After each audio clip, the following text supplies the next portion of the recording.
Congress BRS తోడు దొంగలంటూ విమర్శించారు కేంద్ర మంత్రి బండి సంజయ్. సిరిసిల్ల పట్టణంలో మున్సిపల్ ప్రచారంలో పాల్గొన్న బండి సంజయ్ కేంద్రం నుంచి నిధుల వరద తాము పారిస్తుంటే కేటీఆర్ మాత్రం సిరిసిల్ల ప్రజల్ని వరదల్లో ముంచుతున్నారని ఆరోపించారు.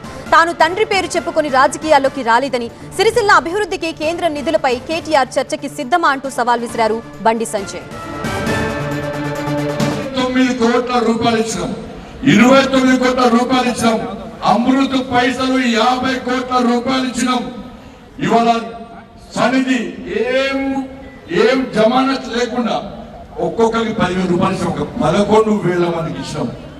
40,000 ఓటర్లు ఉంటే 11,000 మందికి 10,000 రూపాయలు ఏం పూచికత్తులు లేకుండా ఇలా 21,52 లక్షల రూపాయలు ఇవాళ ఇచ్చినాం. 44 లక్షల రూపాయలు స్వచ్ఛ భారత్ పైసలు తిరిగిచ్చినాం. ఇన్ని చెప్పుకుంటూ పోతే వరద లెక్క నిధులు మేం తీసుకొస్తే సిరిసిల్ల మాత్రం వరదలతో మునిగిపోతున్నది. వరద లెక్క పైసలు మేం తీసుకొచ్చినాం. ఇలా సిరిసిల్ల మాత్రం వరద నీటితో మునిగిపోతుందంటే ఈ పైసలు ఏరిపోయినాయి. ఇవాళ బుక్ ఓడిస్తా మీకు పంపిస్తాం. మేమేం చేస్తాము, మోడీ పైసలు మోడీ ప్రభుత్వం ఏమేమి ఇచ్చిందో మొత్తం జాబితా ప్రింట్ తీసి ఇలా మీ ఇంటికి ఒక్కొక్కరి ఇంటికి పంపిస్తున్నాం. కేసీఆర్ కొడుకుడు పంపిస్తా, వస్తాడు. నేను చచ్చిపోయినాక వస్తాడు. నువ్వేం బీకినావని నీకు ఓటేయాలి.